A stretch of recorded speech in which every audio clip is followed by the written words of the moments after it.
IPS अफसर पर 3 करोड़ रुपया रिश्वत लेने के आरोप लगे हैं। किसके लिए? हजारों करोड़ रुपए के नकली दवा रैकेट के सरगना को सीबीआई जांच में राहत दिलवाने के एवज में रिश्वत का 1 करोड़ रुपया हवाला के जरिए पहुंचा भी दिया गया था। बाकी के पैसे की डिलीवरी होती इससे पहले सीबीआई ने इस आईपीएस अफसर को दबोच लिया। नाम है दीपक गहलावत। हरियाणा कैडर के अधिकारी दीपक गहलावत फिलहाल सिविल एविएशन महकमे में रीजनल डायरेक्टर के तौर पर पोस्टेड है। तो क्या है ये 5,000 करोड़ का दवा घोटाला? आईपीएस दीपक गहलावत मुख्य आरोपी एन राजा से किस फेवर के बदले 3 करोड़ की रिश्वत मांग रहे थे?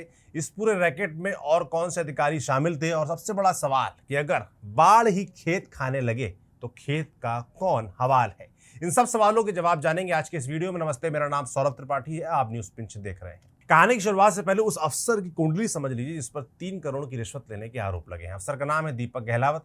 दीपक 2012 बैच के हरियाणा कैडर के अफसर हैं। उनकी पढ़ाई प्रतिष्ठित आईआईटी रुड़की से हुई है। उनके पिता खुद हरियाणा पुलिस में इंस्पेक्टर के पद से रिटायर हैं। मां पीजीआई रोहतक में एएनएम रह चुकी हैं। उनकी पत्नी एक आईआरएस अधिकारी हैं। पुलिस करियर के अलावा उनका नाम पावर लिफ्टिंग से भी जुड़ा है। उन्होंने 2025 में अमेरिका के अल्बामा में हुए world police and fire games में पावर लिफ्टिंग में कांस्य पदक जीता था, लेकिन अब उनका नाम एक रिश्वत कांड में आरोपी के तौर पर आ रहा है। कहानी की शुरुआत 2025 में पुद्दुचेरी से होती है। पुद्दुचेरी पुलिस और सीबीसीआईडी ने एक नकली और मिलावटी दवा बनाने के रैकेट का भंडाफोड़ किया था। इस कार्रवाई में पुलिस और जांच एजेंसी ने भारी मात्रा में नकली दवाइयां जब्त की थी। जब्त की गई नकली दवाओं की बाजार में कीमत लगभग 5,000 करोड़ आंकी गई। मीडिया रिपोर्ट्स के मुताबिक जांच में पता चला कि नकली फार्मा यूनिट्स असली ब्रांडेड दवा जैसी लेबलिंग, ट्रेडमार्क, आर्टवर्क और बैच नंबरिंग इस्तेमाल कर रही थी ताकि दवाएं असली कंपनी जैसी लगे। ल्यूपिन लिमिटेड की शिकायत में कहा गया था कि जब्त दवाओं में कंपनी के रजिस्टर्ड ब्रांड्स की धोखाधड़ी वाली नकल की गई थी। ये एक बड़ा पब्लिक हेल्थ रिस्क था क्योंकि इन दवाओं की क्वालिटी, उनकी पोटेंसी और सेफ्टी संदिग्ध थी। इस पूरे घोटाले में कई मंत्रियों और राजनीतिक रूप से रसूखदार लोगों के शामिल होने की आशंका थी, लिहाजा जांच सीबीआई को सौंप दी गई। दिसंबर 2025 में सीबीआई ने इस मामले में मुख्य आरोपी एन राजा को गिरफ्तार किया। लेकिन नकली दवा के केस की जांच एक आईपीएस तक कैसे पहुंची, आप ये सोच रहे होंगे। मीडिया रिपोर्ट्स के मुताबिक 14 मई 2026 को दिल्ली क्राइम ब्रांच के एक अधिकारी प्रदीप सिंह ने दवा घोटाले के मुख्य आरोपी एन राजा और आईपीएस दीपक गहलावत के बीच एक मीटिंग अरेंज की। इस मीटिंग में राजकुमार नाम का एक मिडिल मैन भी मौजूद था। जांच में पाया गया कि आईपीएस दीपक गहलावत ने इस मीटिंग में एन राजा से सीबीआई जांच में राहत दिलवाने के नाम पर 3 करोड़ रुपए की रिश्वत की मांग की। इसमें से 1.5 करोड़ की रकम पहले देने पर सहमति बन भी गई थी। इसके बाद आरोपी ने इन्हें 1 करोड़ रुपए हवाला के जरिए कथित तौर पर इंस्पेक्टर प्रदीप कुमार सिंह तक पहुंचाए। सिंह ने इस रकम में से 50 लाख रुपए प्रभात नाम के शख्स को दिए। बाकी 25 लाख रुपए प्रदीप कुमार सिंह ने अपने ऑफिस में रख लिए। सीबीआई जांच में पता लगा कि प्रभात आईपीएस दीपक गहलावत के लिए फ्रंटमैन का काम करता था। सीबीआई ने इस मामले में जांच के दौरान 8 जून 2026 को इंस्पेक्टर प्रदीप सिंह, कथित बिचौलिए राजकुमार और बिजनेसमैन एन राजा के खिलाफ एफआईआर दर्ज की, जिसके बाद एक ट्रैप ऑपरेशन में दिल्ली पुलिस क्राइम ब्रांच के इंस्पेक्टर प्रदीप कुमार सिंह को राजकुमार और 5 अन्य लोगों के साथ गिरफ्तार किया गया था। इस ऑपरेशन के दौरान ट्रैप मनी के तौर पर 25 लाख रुपए पकड़े गए थे। इसके अलावा बाद में 90 लाख रुपए कैश के अलावा कई दस्तावेज भी बरामद किए गए इनके ठिकानों से। इसके बाद सीबीआई ने दीपक गहलावत से जुड़े कई ठिकानों पर छापेमारी की और डिजिटल सबूत जुटाए। इसके बाद 2 जुलाई को दीपक गहलावत को गिरफ्तार करके राउज एवेन्यू कोर्ट में पेश किया गया। सीबीआई ने अदालत से आईपीएस दीपक गहलावत की पुलिस रिमांड की मांग की थी, लेकिन अदालत ने सीबीआई की मांग को ठुकराते हुए गहलावत को 14 दिन की जुडिशियल कस्टडी में भेज दिया। आईपीएस दीपक गहलावत का सीबीआई से कोई ताल्लुक नहीं था, वो नागरिक उड्डयन विभाग में तैनात थे। अब सीबीआई ये पता करने में जुटी है कि दीपक गहलावत सीबीआई के किन अधिकारियों से संपर्क में थे जिनके भरोसे वो आरोपी एन राजा को रिलीफ दिलवाने का आश्वासन दे रहे थे।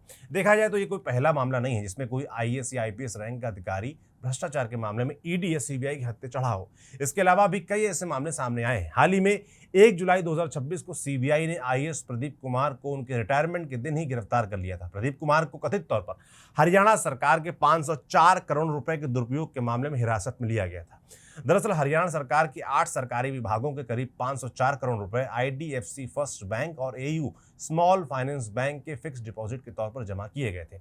मीडिया रिपोर्ट्स के मुताबिक ये फंड्स चंडीगढ़ की सेक्टर 32 में मौजूद आईडीएफसी ब्रांच में भेजे गए थे, पर इसके चलते सरकार को 169 करोड़ का नेट लॉस हुआ था। आरोप है कि इस मामले में कई एफडी बनी ही नहीं और साथ ही गलत तरीके से पैसे निकाले गए और शेल कंपनियों में डाइवर्ट कर दिए गए। जांच एजेंसियों के मुताबिक तय सीमा से अधिक फंड आईडीएफसी बैंक में जमा किया गया, जिसके चलते ये नुकसान हुआ। हरियाणा राज्य प्रदूषण नियंत्रण बोर्ड या HSPCB के इस पूरे लेन देन को प्रदीप कुमार हैंडल कर रहे थे, यानी कौन सा पैसा कहां जमा होगा, किस बैंक में होगा, इन सब में उनका सीधा रोल था। प्रदीप कुमार 2011 बैच के हरियाणा लोक सेवा के अधिकारी हैं, बाद में IAS प्रमोट हुए। जब ये कथित गड़बड़ी हुई तब वे हरियाणा राज्य प्रदूषण नियंत्रण बोर्ड के सदस्य सचिव थे। IDFC घोटाले मामले में प्रदीप कुमार तीसरे अफसर हैं जिन्हें CBI ने हिरासत में लिया है।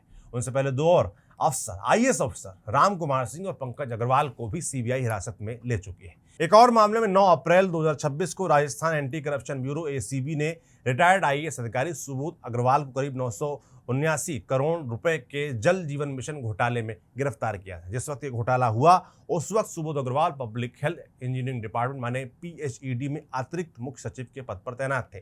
ACB के मुताबिक जांच के दौरान इस योजना में टेंडर आवंटन में बहुत गड़बड़ियां पाई गई थी। श्री गणपति ट्यूबवेल और श्री श्याम ट्यूबवेल ने Indian railway construction international limited IRCON का जाली सर्टिफिकेट और नकली कंप्लीशन सर्टिफिकेट जमा किए थे। इन जाली सर्टिफिकेट के दम पर उन्होंने कॉन्ट्रैक्ट हासिल किए थे। ACB की जांच में यह भी पता चला कि इस बात की जानकारी अधिकारियों को भी थी।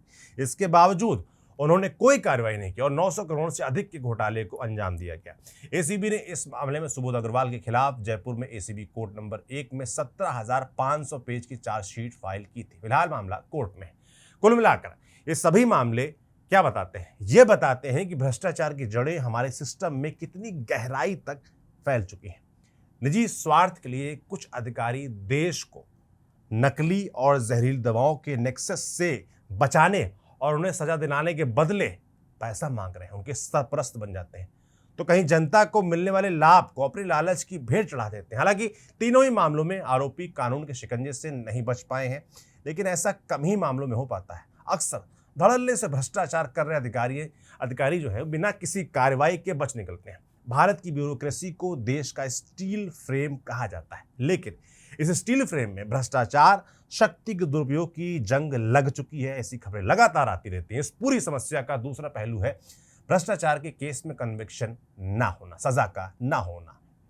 इंडियन एक्सप्रेस में छपी रिपोर्ट के मुताबिक 1988 से 2023 के बीच भ्रष्टाचार निरोधक कानून के तहत कुल रजिस्टर केसों में आधे से ज्यादा में आरोपी बरी हो जाते हैं। ऐसे में ऊंचे पदों पर बैठे अधिकारी इस भरोसे में रहते हैं कि वो अगर पकड़े भी गए तो कानून की लूपहोल्स का फायदा उठाकर वो बच निकलेंगे। आपकी इस मुद्दे पर क्या राय है, हमें कमेंट बॉक्स में लिखकर जरूर बताइए, क्योंकि ये जो भ्रष्टाचार है, ये IAS IPS अधिकारियों का जो भ्रष्टाचार है, इस तरह के जो आरोप लगातार उन पर लगते रहते हैं, वो बहुत ही गंभीर है।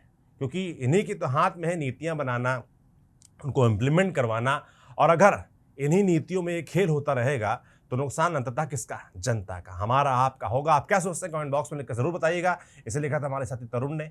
मेरा नाम सौरभ त्रिपाठी है, कैमरे के पीछे अनुराग हैं। देखते रहिए न्यूज़ पेज। शुक्रिया।